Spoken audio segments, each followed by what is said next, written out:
10 years after the outbreak, a view of the world during daylight shows the world to be empty.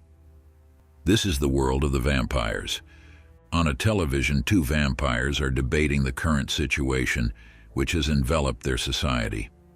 A shortage of blood. A vagrant vampire snarls at a wealthy one and is quickly subdued by the police. Edward Dalton drives to work at Bromley Marks Corp. He looks at his reflection in the mirror, but it isn't there. He goes to a train station and waits for train. Underneath, two feral vampires, subsiders, are fighting.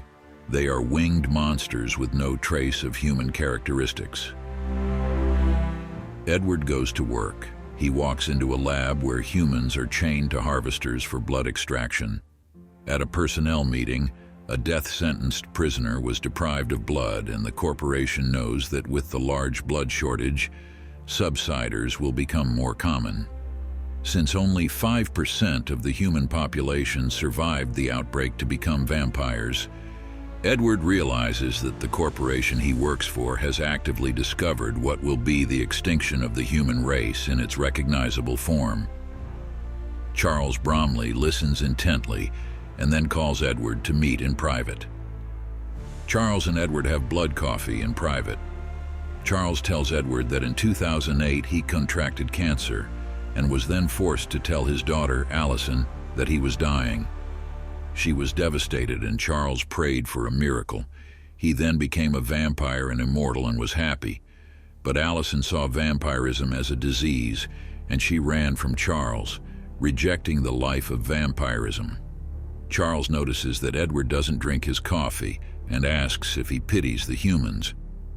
Charles wants Edward to test a blood substitute in order to save the human race. Edward's lab partner was testing the substitute on animals and tells Edward that it works. It's time for testing on vampires. Unfortunately, the situation in the outside world is deteriorating. The need for blood has driven society to crime, and it's only getting worse. They test the substitute on a vampire patient. His temperature increases quickly and then stabilizes as the substitute is added. He then starts vomiting as boils appear all over his body. The vampire convulses and the boil disappears before he explodes. Edward looks on in grave horror. He drives home while listening to the news. He is able to see his ear in the mirror for a moment, which shocks him. He hits another car and the two spin off and crash. He goes over to the other car and the driver shoots him through the wrist with a crossbow. He realizes that they are human. Once sirens appear, he hastily tells them to get in his car. He puts the daytime protection mode on his car so that the police can't look inside. He directs the police to the opposite direction and then the humans get out of his car. They thank him and he asks if they are okay. They leave and wish him a happy birthday. Back at Bromley's residential area, Edward enters his apartment and listens to advertisements. Vampires travel through the city via the subwalk system. His door opens and his friend Frank visits. He has been gone for months and gives Edward a bottle of human blood as a birthday present. It's his 10th, 35th birthday. Edward doesn't want to drink the blood and Frank gets upset. Frank hunts humans for their government. Edward tells Frank that the substitute will mean the end of human hunting. He pours the blood down the sink and Frank throws the bloodless bottle against the wall. A feral vampire enters the house to lick the blood, and the brothers are shocked. Frank tries to attack it, but the vampire just starts drinking before throwing Frankie away. Edward fights the feral vampire with a chair. The two attempt to stake it with a kitchen knife. Frankie decapitates it, and the two brothers call the police. The police tell Edward to update his security. The forensics officer cuts off the ring finger of the subsider's corpse and sees a wedding ring. Together forever, Lily and Carl. Edward tells the police he knew Carl, a gardener, and had seen him 2 weeks prior. Carl had hit hard times and started feeding on himself, which turned him into a subsider. During the day, Edward's back door opens and his security system tells him that someone has entered the premises. He cautiously walks around and turns on the light to see the female leader of the humans, Audrey, pointing a crossbow at his heart. Audrey tells him that there is a cure for vampirism and gives him a map to a meeting place. She then leaves since she knows she can trust him. He walks upstairs and sees Frankie was listening. Frankie looks conflicted but doesn't press the matter. Bromley Marks is encountering public backlash for not being able to handle the blood shortage. Edward visits and asks Charles if the blood substitute would put a permanent end to human hunting. Charles says that there will be time for the human race to repopulate and tells him that there will always be people who want to pay more for the real thing. Edward asks how Charles would feel about someone hunting Alice. During the day at noon, Edward drives over to the meeting area and stops his car in front of Audrey. She tells him that he is waiting for Edward. Edward drives to the tree and puts on a hat and glasses before debating whether to step outside. He steps out into the shade and avoids the sunlight so that he doesn't burst into flames. He sees another car and approaches it cautiously. He meets Elvis sitting under the tree. Elvis is carrying a crossbow and they discuss their common interest, a future for the human race. As the two talk, Frankie, who is covered in black riot gear, attacks Aubrey. Elvis tells Edward that he was a vampire once, but not anymore. He shows Edward his bite marks and then makes Edward feel his beating heart. Aubrey is then marched out and a standoff ensues between Edward, Elvis, and Frankie. Frankie is distracted by the sound of his reinforcements and Aubrey knocks him out. The trio pile into Edward's car and drive away with reinforcements in pursuit, firing bullets into the car. Elvis takes over and drives through a hole in the windshield while they keep Edward away from the rays of light. As more and more armored vans appear, Elvis takes a gamble and drives over a destroyed bridge. The tanks follow, only to crash and explode. Elvis is pissed that his car got destroyed and drives the trio to a hideout in the desert. He then explains that he was never good with science, but tells him how he discovered the cure for vampirism. He was driving during the daylight for the thrill of it and ended up crashing due to lack of blood. He lost control and crashed. He was thrown out of the car and exposed to daylight, which set him on fire. He then fell into the water and was doused with water. When he surfaced, he was burned but cured thanks to the sunlight. Edward is skeptical, but Elvis insists that it is true. At Bromley Marks, Charles calls Frankie in for a meeting. He introduces himself and congratulates Frankie for reporting his brother. Charles requests that Frankie hunt down and turn his daughter Alice into a vampire so that he can be with her forever. Aubrey asks Edward about the last time he fed since she noticed that Edward was distracted and out of focus. She cuts her hand and pours blood into a cup and forces him to drink it. They arrive at the human shelter and Edward isn't very comfortable. It becomes clear that Edward wants to become human again as he admires the human shelter and its inhabitants. They are in the cellar of an old vineyard. Elvis brings Edward to a vampire politician who wants to rebuild the human race. They want to bring humans back in a big way, but know that Charles would exploit the cure to farm more humans. As the price of blood increases, the vampires become more and more desperate for blood. Vampires can only get 5% blood in coffee. A man tries to steal some and they attack the blood stand. Policemen arrive and attack the rioters until they are all subdued. Edward asks Elvis about how it felt to transform. Elvis tells him that the sunlight deep-fried him and electrocuted his heart into restarting. Edward realizes that if blood is separated and exposed, nothing happens. The body can only transform back to human form if exposed in a specific manner. Edward and Aubrey talk about his condition, and Edward tells her that he forgets what it is like to be human. He tells her that a part of him is afraid to die. Frankie betrayed Edward and turned him into a vampire. He then sees a fermentation tank and realizes that it is airtight. Using the tank, he can create a control burn which will keep vampires from burning to a crisp. Allison and a human driver called Jarvis drive toward the vineyard with a large amount of humans in caravans. Their tires pop and the caravan is forced to stop. They turn on their UV lights and draw guns.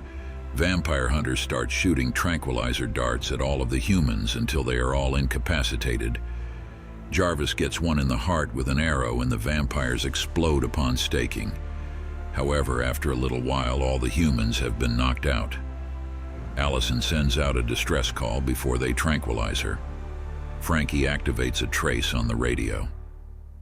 The vampire senator gives the humans a new place to hide, but Edward is intent upon testing the experiment to see if he can become human. Elvis decides to stay behind with Edward.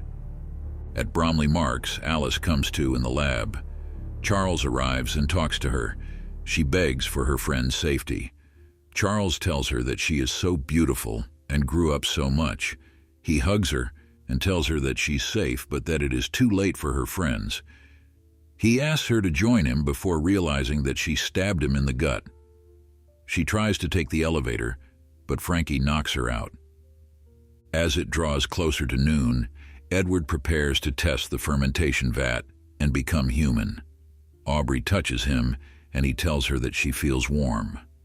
As he prepares the fermentation vat, tanks approach the vineyard ready to capture the trio.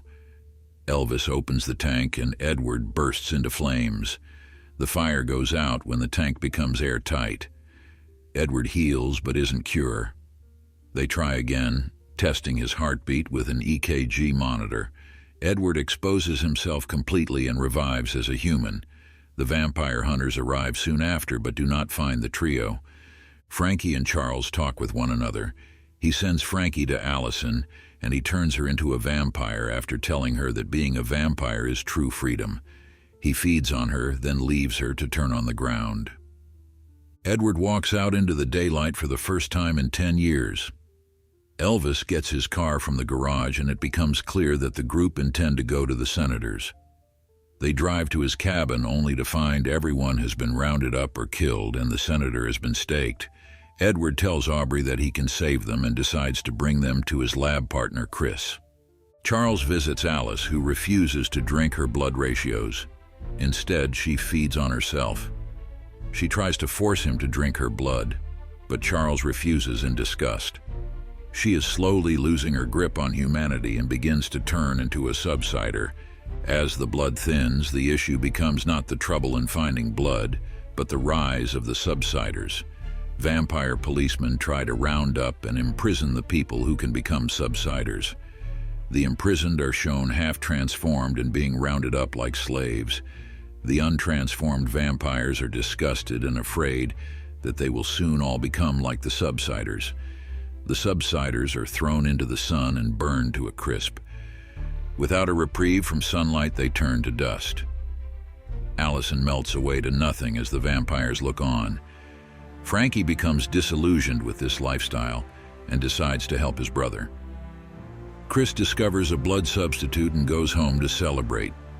He arrives and sees Edward, Elvis, and Aubrey in his living room. He realizes that Edward is human and shocked.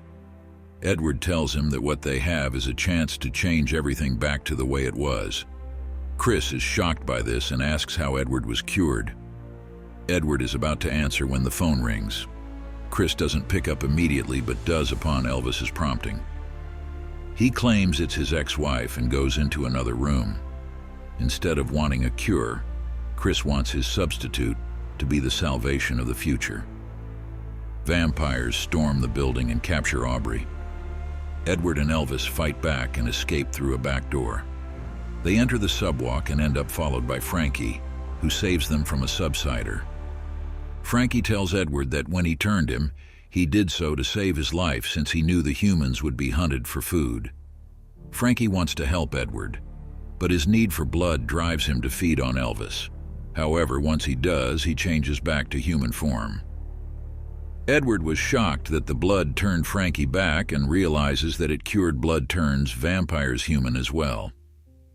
Edward returns to Bromley Marks and sets off all of their sensors in his attempt to get to Aubrey. She is captive in a chair with Charles, bleeding from her wrists to fill his cup. Edward is brought in forced to listen to Charles. He tells Charles that he doesn't want to die. He claims that he never realized that being a vampire was the key to living forever. He tells Charles that he needs to turn him and Aubrey in order for Edward to give him the method of turning back to human. Charles tells him that they don't need the cure thanks to Chris's blood substitute. Charles calls Edward a weak coward, and then Edward calls Charles out on having Frankie turn Allison. This upsets Charles enough in forcing him to feed. It cures Charles, and he instantly realizes that something is wrong. He collapses in front of Edward and asks what has happened. As Charles transforms, Edward breaks a chair and blocks the door so that transformation cannot be stopped. Edward welcomes him back to humanity and tells him that now Charles is going to die. Charles is sent out, gagged and bloody, and his troops feed on him.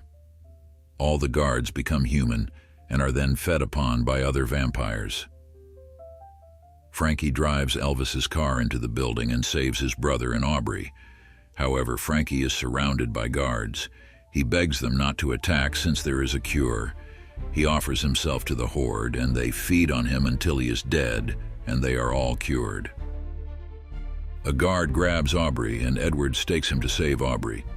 He grabs her, and the two leave the building. A mass feeding frenzy hits the city, and the cure rapidly spreads.